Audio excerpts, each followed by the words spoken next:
So now we are coming to the moment we all been really waiting for, is the nomination of the new ambassadors for peace. So how it's going to go, la façon que ça va se dérouler pour la nomination des nouveaux ambassadeurs de paix, nous allons les présenter. Il va y avoir une belle diapo un petit peu avec en image ce que ces gens représentent. Et puis on vous inviterait, là, quand on vous nomme, où est-ce que les musiciens étaient? À gauche, ici, ma gauche, votre droite, que vous approchez pendant qu'on fait votre introduction et que le technicien projette la diapo. Il y a un certificat qui vous va être remis quand je vais avoir fini de parler, ou que Brigitte. Et on prend une photo un par un avec Franco, Bob et le nouvel ambassadeur de paix. Donc, vous allez demeurer là en avant, en retrait, jusqu'à la photo finale. Quand je vais avoir fini les 6, on va prendre des photos de groupe des nouveaux ambassadeurs de paix 2026. C'est clair? Questions? Commentaires? Insultes?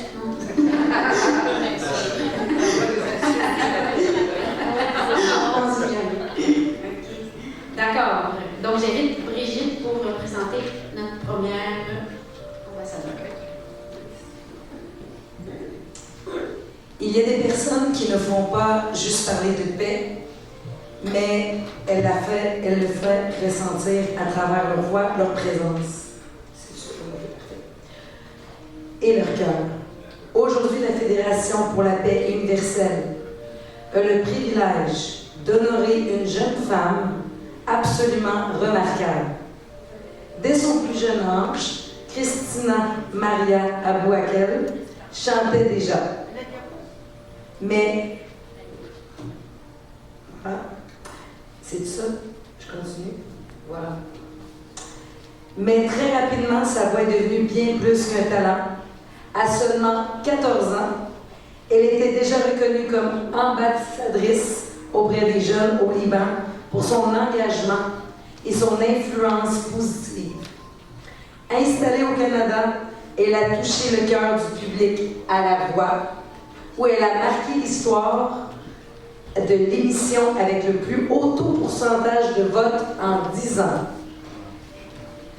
Mais au-delà de la scène, c'est une artiste complète. Elle chante en 3 langues, compose, écrit et vient de compléter une formation spécialisée en musique jazz.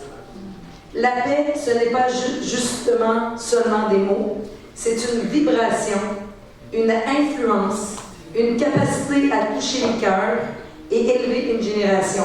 Et c'est exactement ce qu'elle fait. À Montréal, elle s'engage auprès des jeunes. Elle les inspire à s'impliquer, à croire en des valeurs fortes, à devenir eux-mêmes porteurs de lumière. Bravo! C'est avec beaucoup de joie et une grande admiration que nous appelons sur scène Christina Maria Abou-Akel en tant que nouvelle ambassadrice de paix 2026.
Mon élève, elle le regarde et me dit, papa, c'est pas la guerre.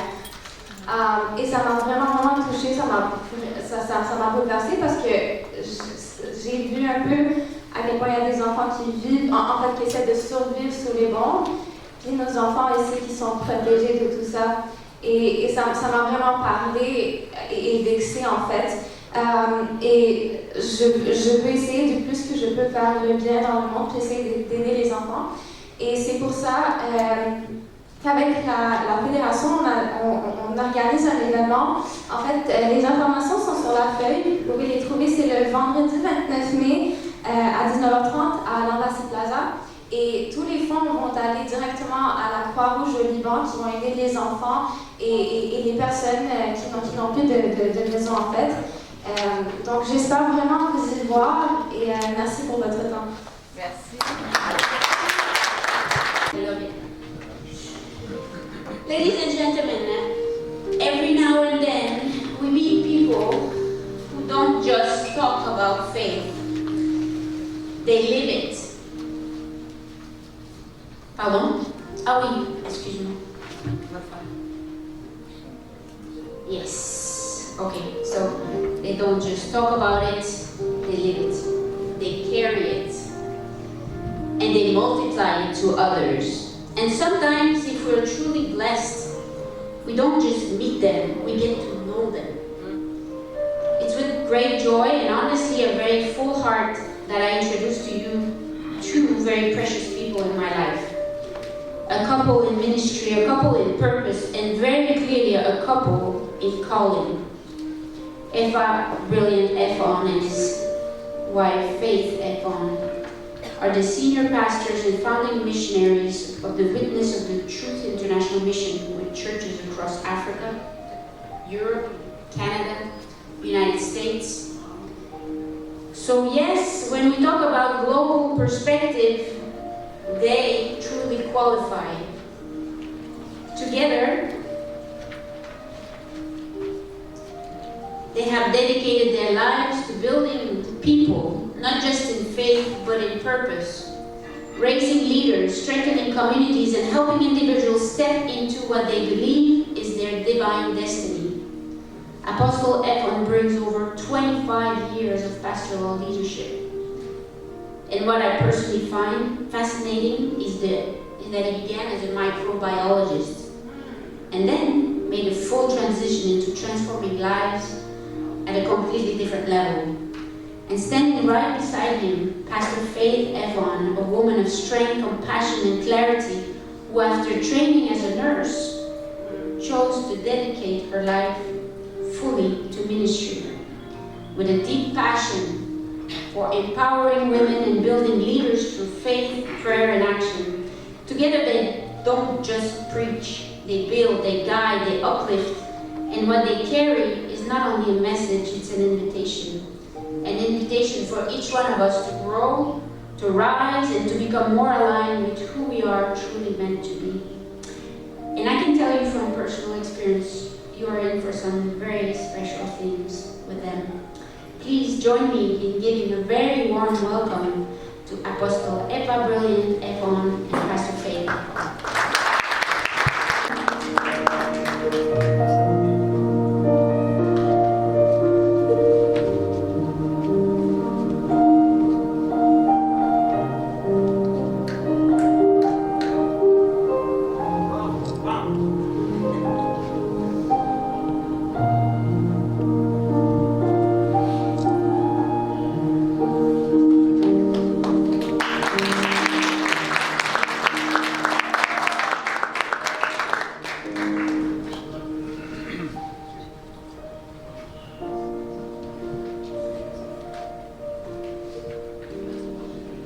C'est une pratique, un engagement et parfois un véritable art.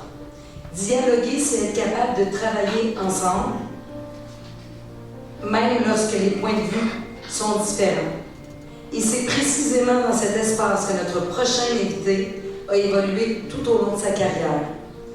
Jean-Marc Jacques est un spécialiste chevronné de la politique et de l'administration publique. Il occupe aujourd'hui le rôle de responsable du bureau de la députée de Bourassa-Sauvé et a accompagné au fil des années de nombreux élus à différents niveaux, municipal, régional et ministériel. Que ce soit à Longueuil, à Montréal-Nord ou au sein de cabinets politiques, il a contribué à coordonner, structurer et faire avancer des initiatives au service des citoyens. Mais au-delà des fonctions de ce qui distingue son parcours, c'est une conviction profonde, celle que la politique doit d'abord servir à améliorer concrètement la qualité de vie des gens et qu'elle doit se vivre dans un esprit de respect. Jean-Marc Jacques le dit lui-même, malgré les divergences d'opinion, nous devons toujours respecter les individus et travailler ensemble dans un esprit rassembleur. Un message particulièrement pertinent aujourd'hui dans un monde où les différences peuvent parfois nous éloigner, mais peuvent aussi nous enrichir. Je vous invite à accueillir Jean-Marc Jacques.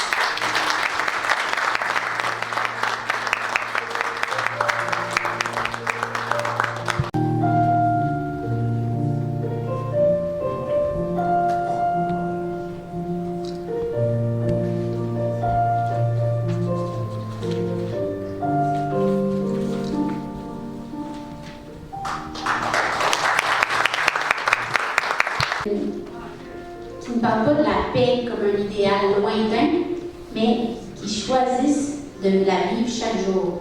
M. Lucas Magnus est de ces personnes. Depuis plus de 50 ans, il vit au sein de communautés internationales inspirées du mouvement des Focolari.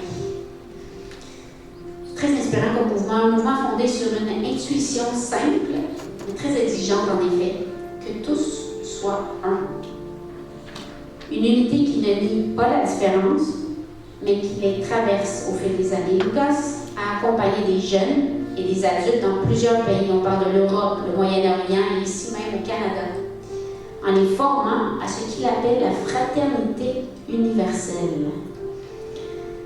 Mais au-delà des mots, son engagement est profondément concret. Il participe activement au dialogue œcuménique, au dialogue interreligieux avec différentes traditions et différentes sensibilités, toujours avec cette même intention, créer des ponts. Et surtout, il prend soin des personnes. Il visite des malades, appelle des personnes seules, accompagne des jeunes, il sème la paix là où il est. Et peut-être que c'est la forme la plus essentielle de paix, pas celle que l'on proclame, mais celle que l'on incarne. Lucas nous rappelle que cette paix commence en chacun de nous. Je vous invite à accueillir M. Lucas Magnus.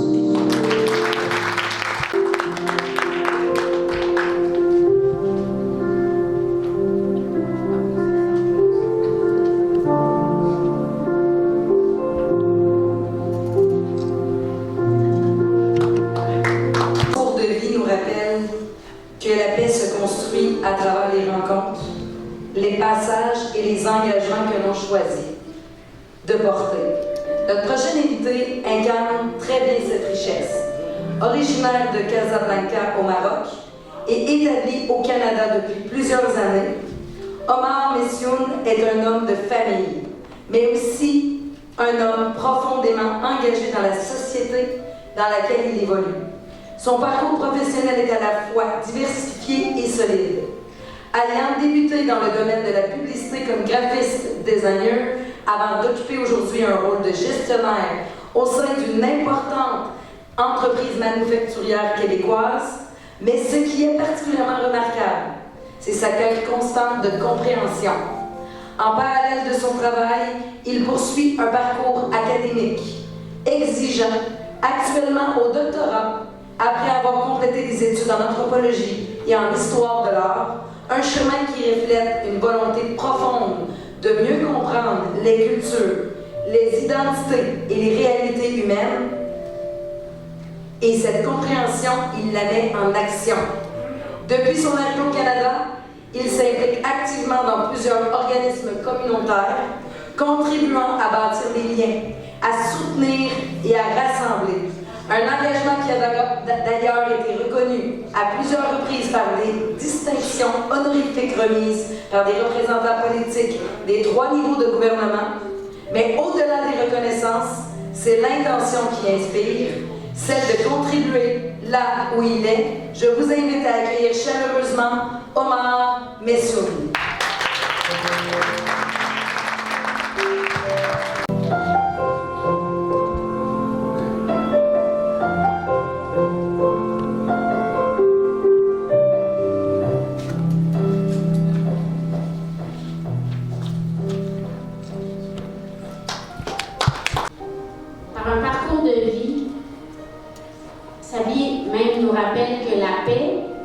la paix a un prix.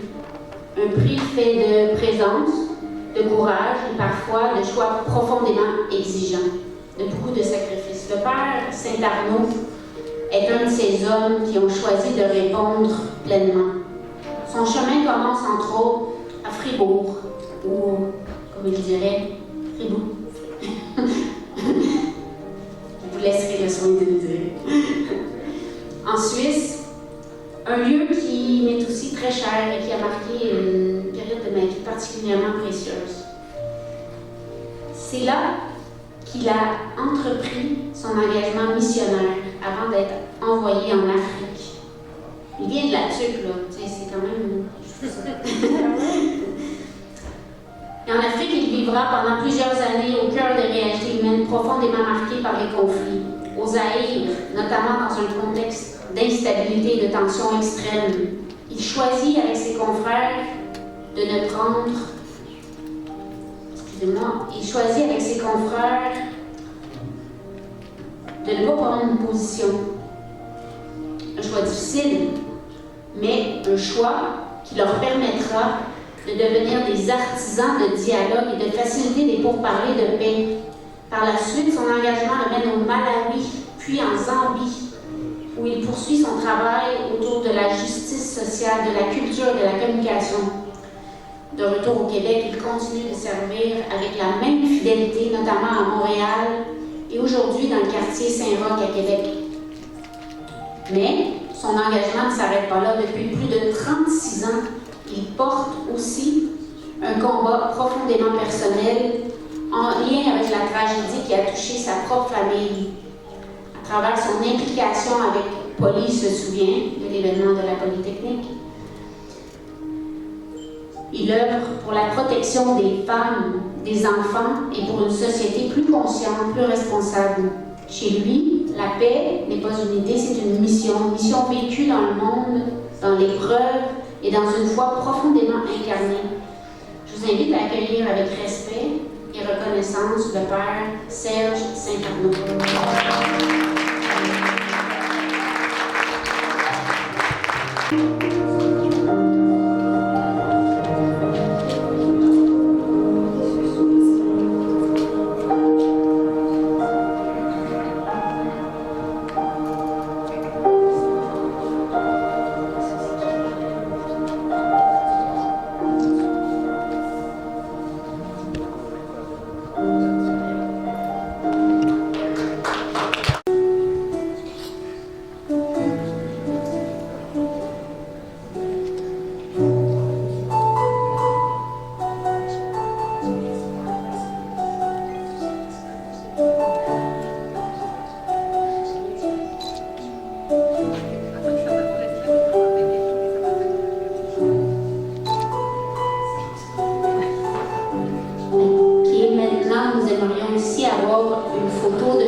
So everyone is invited to come up front with your best smile